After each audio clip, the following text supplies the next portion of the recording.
What's going on, guys, and welcome to the Beating Nerds. And Microsoft's E3 conference was a few hours ago. I wasn't prepared to record, so I didn't get to record my reactions to anything they did. But I decided, now that it's over, Bree watched 5 minutes of it. Right? Was it 5 minutes? About, yeah. Anyways, she only watched 5 minutes. She got bored. She walked away, and then I kind of got bored because their E3 was interesting. I wrote notes on all the games that they kind of pretty much showed. They showed other games at the very end that just didn't really pique my interest, so I was like, whatever. So they started out with announcing the Xbox Scorpio, now officially known as the Xbox One X, which honestly just looks like the Xbox One Slim, just slimmer and black. So that's about the only thing different. Not much of a difference. No, but I mean, and I thought about this. Yes, I kind of was disappointed that they didn't really change the style. But since with all the what's the word? All of the positive feedback they got for the Xbox One S's design, why change the formula? So, I mean, it still looks just like a big VCR box, just skinnier, but you know what? Now it kind of looks like a DVD box. It's supposed to be running native 4K Ultra HD gaming, so it's supposed to be the most powerful console in the market, overpowering the PlayStation 4 Pro. They showed off Forza 7, which was the first game they announced exclusive for the Xbox One X. I'm good. Exclusive to the Ultra HD. It still runs on the S, and it still runs on the original Xbox. It just looks amazing on the Xbox One X. Then they showed Metro Exodus. I don't know if I'm pronouncing that right. It's not a game series I really got into, but that one kind of piqued my interest. It was kind of like an apocalyptic, rabid kind of game where all the animals were going kind of insane, and so it was like zombies, but with animals. So it's pretty interesting.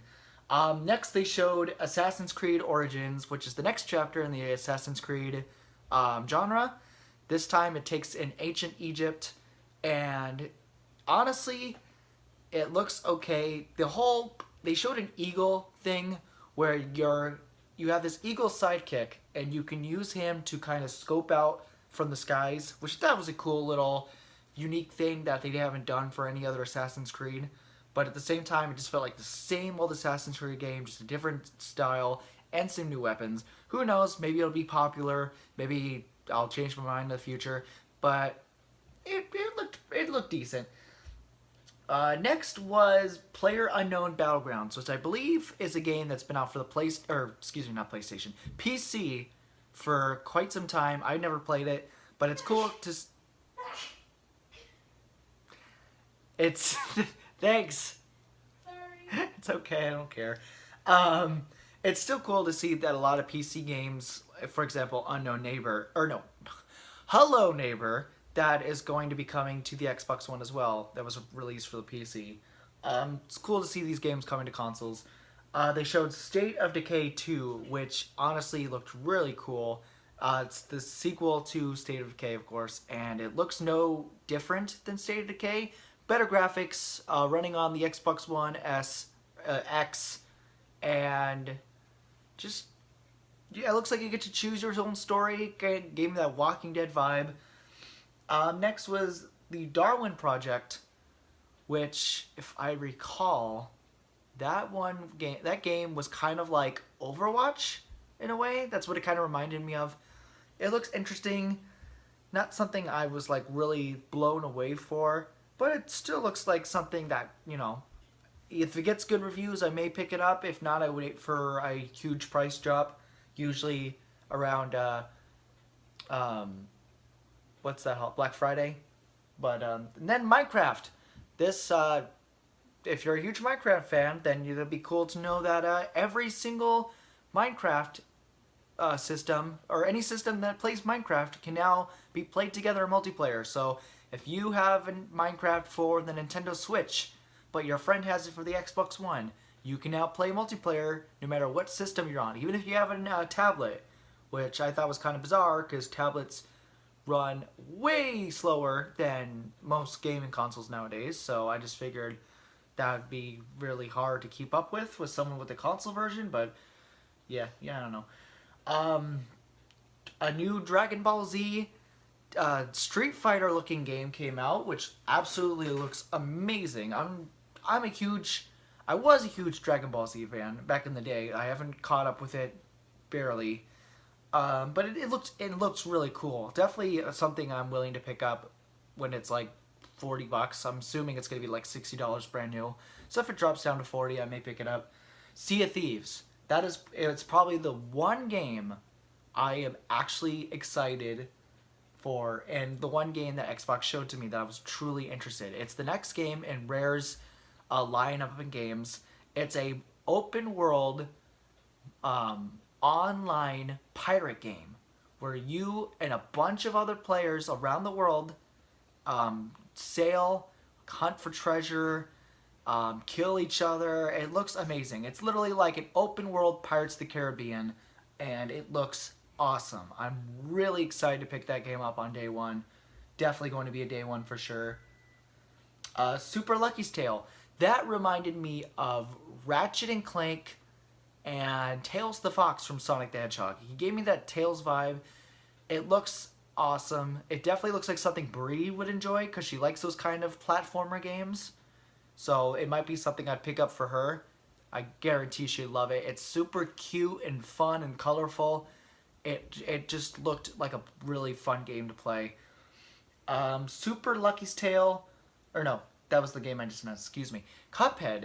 Cuphead was a game that was announced back, I want to say 2014. It's a game based off the 1950s cartoons, and it looks so freaking cool. The art style looks amazing. The bosses look amazing. The gameplay looks amazing. It's one of the games that I know a lot of people have been excited to play because we've never seen a game besides Bendy and the Ink Machine, which is, even though that's a horror game and this is a platformer, we haven't seen an old style cartoon gaming thing, like a gaming style like this. So looks really cool. I don't know the full price of it. I'm hoping it's only around $20 to $30. If it's like a $60 video game, then I think that's way too much for a game like that. And then lastly, the game that caught my attention was Shadow of War. I think that's what it's called. Shadow of War, Shadow of Mordor. Shadow of War, is that what it was? It was the second one, because the first one was Shadow of Mordor. Yeah. So it's the sequel to Shadow of Mordor. That game, I was a huge Shadow of Mordor fan, even though I mostly watched the game. I owned it, but I had a friend of mine who played it constantly. But my fiance and I are huge Lord of the Rings fans. We're huge The Hobbit fans. We love anything like that. Seeing this game got me excited. I love to see how you can control the orcs and make your own army. That looks really freaking cool. I like that addition to it. Yeah, it gives it a way to choose who you'd rather have dead and who you'd rather have an ally, and that's just awesome. It's End up making everybody your ally. yeah. I wonder if there's a limitation of how many people you can have on your team, and maybe you can expand it in like as the game goes on. Maybe you can have it grow bigger and bigger. But looks amazing. And then finally, to end it all, they had the price for the Xbox One X. I'm not gonna get used to that.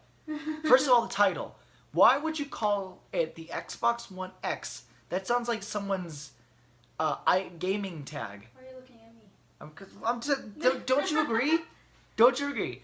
Xbox One X. Doesn't that just sound really weird?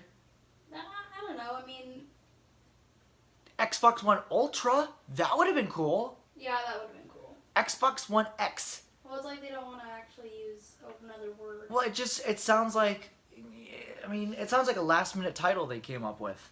Mm-hmm. I don't know. It's that, I gave it crap when they called it the Xbox One in the first place. Now they're calling it the Xbox One X. 360 and then went straight to the Back to one. Yeah. The whole reason they did that is because it's supposed to be the all-in-one gaming console. Which I understand. It's the one console to rule them all. Yeah, Lord but of the then now Rings they talk. now they have this one that's Yeah. supposed to be better than all of them. And I know, so the price for that system is $500, which was the price of the old fat Xbox back in the day. So I think it's freaking hilarious that we paid $500 for this fat Xbox. How many years ago? 4 years ago, and then this came out, the Slim, and was $400.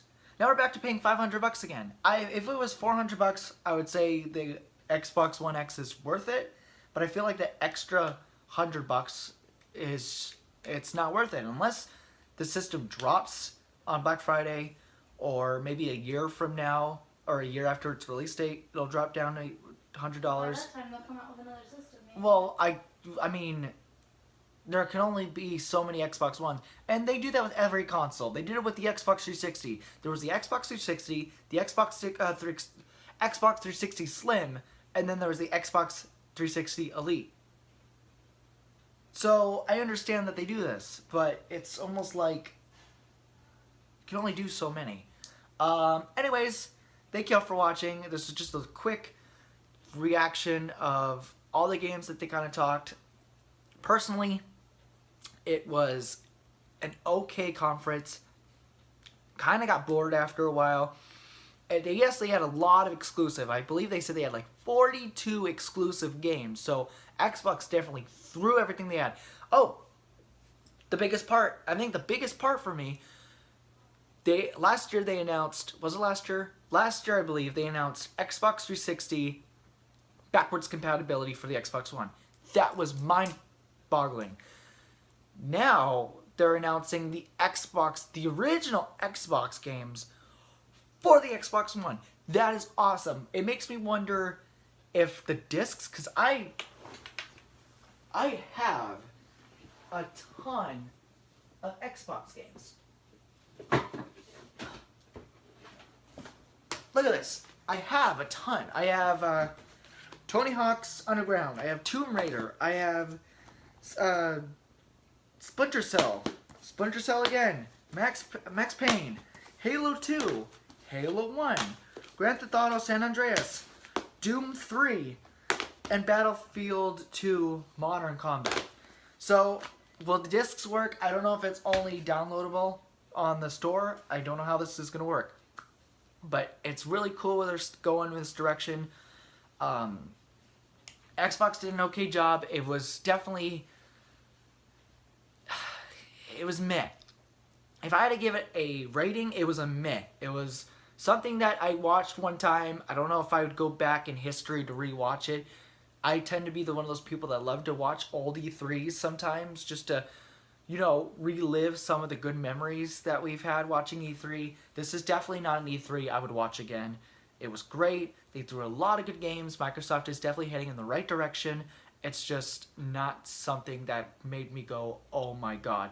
Even the crowd didn't go nuts until the very end when they announced original Xbox backwards compatibility.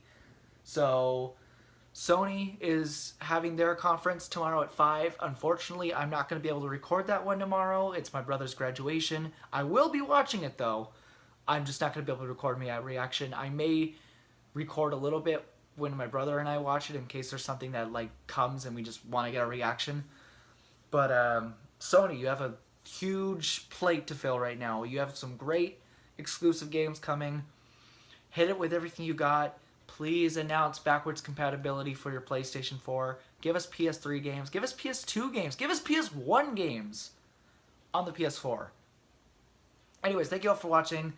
Thank you for listening to my rant about Xbox and their meh performance. I'll see you all in the next video. Have a good one, guys. Stay nerdy. Make sure you hit that like and subscribe button. I'm not editing this out. This is last minute, just throwing in video. Anyways, have a good one. Bye.